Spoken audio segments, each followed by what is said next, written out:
Voilà, bonjour à tous, bonjour à toutes. Merci aux organisateurs et organisatrices pour l'invitation. J'ai le plaisir de vous parler aujourd'hui des comas toxiques et plus particulièrement des modalités de gestion des voies aériennes depuis 2023, suite à l'apparition de l'article dont je vais vous parler. Je n'ai aucun conflit d'intérêt en lien avec cette étude. Et puis, pour illustrer un petit peu le propos, une vignette clinique qui parlera certainement à ceux et celles qui sont passés par les services d'urgence ou qui travaillent encore. Un homme de 24 ans en bonne santé habituelle qui présente un trouble de l'état de conscience dans le contexte d'une soirée festive est admis aux urgences. Il a consommé de l'alcool, du cannabis. Il n'y a aucun trauma qui est signalé par les personnes qui l'accompagnent. Les voies aériennes sont libres, perméables. Il a un réflexe de déglutition qui est présent et conservé. Les voies aériennes sont donc sans souci particulier sur le plan respiratoire et sur le plan hémodynamique. On ne relève rien de particulier non plus. La seule chose qui frappe, c'est un Glasgow altéré, sans signes neurologiques focaux, avec des pupilles qui sont centrées et réactives. Le taux de glycémie est normal. À partir de là, qu'est-ce qu'on fait? Les questions qu'on se pose dans ces situations-là, que ce soit en préhospitalier ou en intra-hospitalier, est souvent liées à la complexité d'une situation dans laquelle on a le choix finalement entre l'observation clinique versus l'intubation. Et c'est la question que se sont posées les auteurs de l'étude que je vais vous présenter. Est-ce que l'abstention d'intubation chez un patient qui présente un coma toxique améliore le devenir en termes de mortalité et de durée de séjour hospitalière par rapport à la pratique courante où la décision d'intubation est laissée à la libre appréciation du praticien? Cet essai est un essai qui est paru en 2023 déjà. Il a couru sur 2 ans. Il est multicentrique sur 21 sites en France.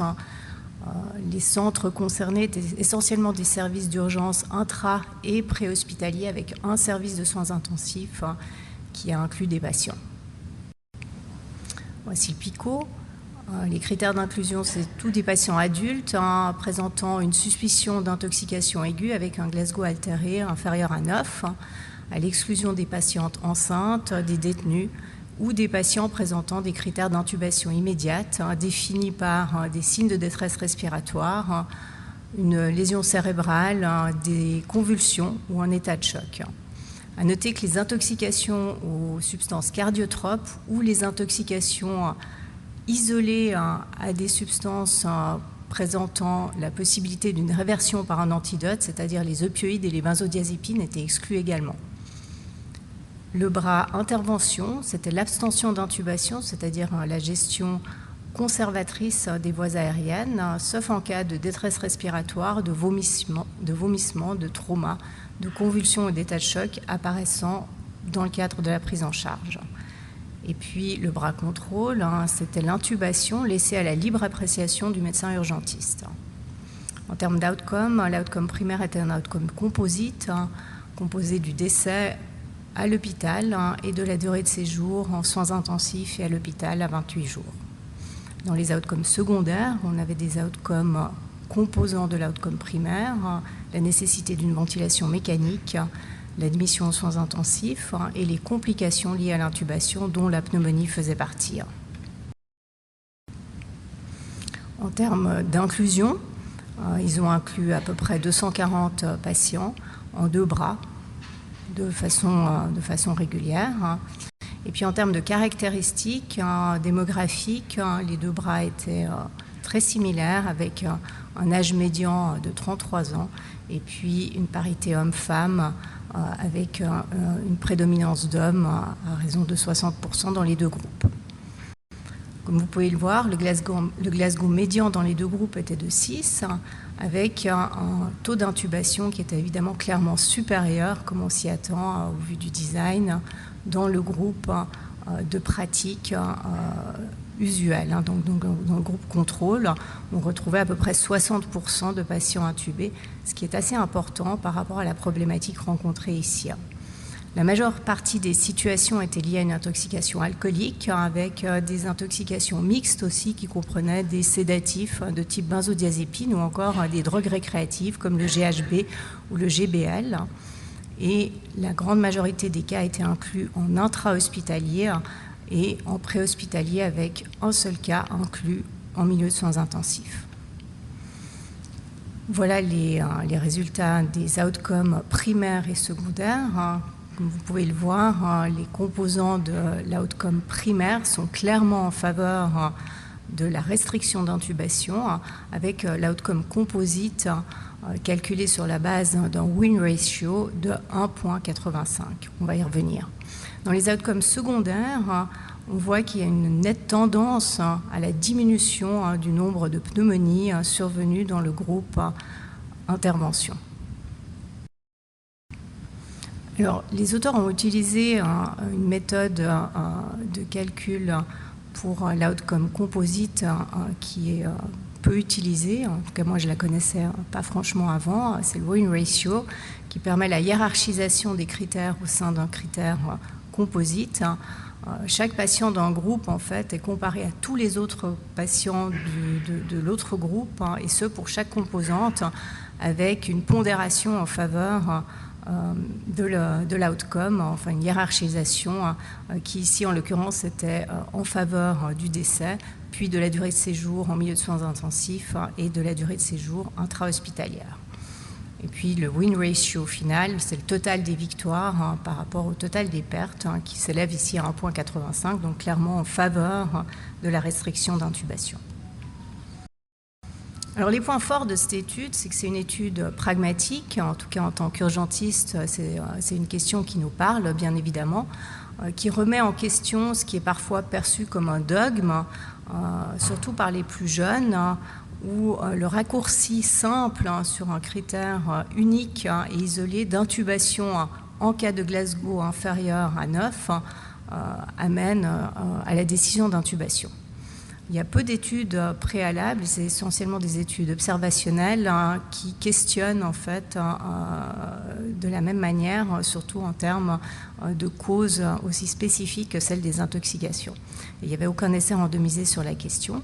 Ce qui est intéressant aussi évidemment ici, c'est qu'on démontre une très nette tendance à la réduction des pneumonies dans le bras intervention. Restent néanmoins quelques questions, notamment concernant le design, car c'était évidemment une étude réalisée en ouvert avec un taux d'intubation extrêmement élevé dans le groupe contrôle par rapport à la problématique de l'intoxication alcoolique. Et ça pose évidemment la question de l'induction des intervenants dans cette situation-là.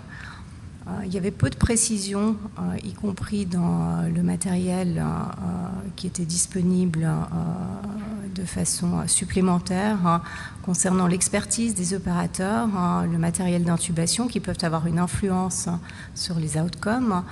Le choix du Glasgow reste questionnable pour une situation non traumatique, sachant que ce score a été validé dans des conditions traumatiques avant tout.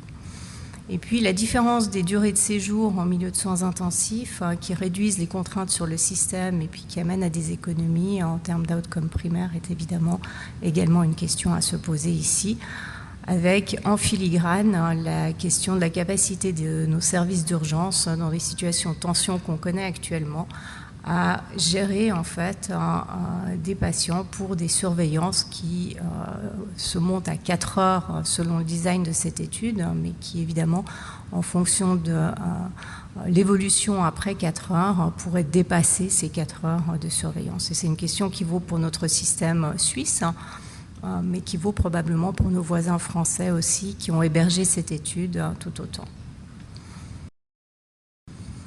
En termes de conclusion, les auteurs retiennent que la surveillance clinique et l'abstention ou le report d'intubation des patients avec un score de Glasgow inférieur à 9 sur une origine toxique réduit donc l'admission et la durée de séjour au milieu de soins intensifs et à l'hôpital. Et ça pourrait permettre de réduire donc le nombre de pneumonies et les autres complications liées à l'intubation, ce qui paraît assez logique.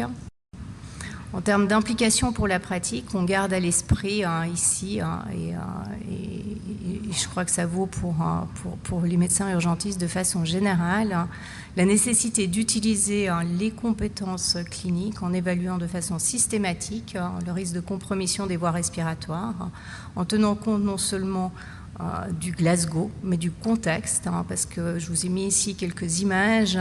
Il est clair que si on est au 13e étage du Lignon et qu'on doit extraire un patient intoxiqué couché sur une nacelle des pompiers, on sera largement préférable avec des voies aériennes sécurisées, un patient curarisé, plutôt qu'un patient qui risque de s'agiter et broncho-aspirer sur cette nacelle pendant que la surveillance est réduite au minimum.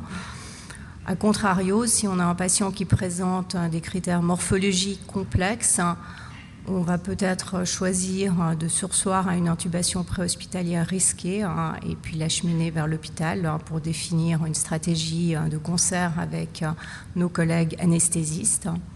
La surveillance clinique et l'évolution des signes vitaux va évidemment mener à des décisions qui sont parfois des décisions immédiates en cas de détresse respiratoire, tel que c'était le cas dans cette étude. Le matériel à disposition, et puis finalement les toxiques et leur pharmacologie, pharmacocinétique, pharmacodynamique, rentrent aussi en matière dans la prise de décision sur l'intubation immédiate ou une surveillance avec une éventuelle intubation différée. Voilà, donc en résumé, moi je retiens qu'il faut utiliser son cerveau et puis tout cela au bénéfice du patient, bien évidemment. Je vous remercie.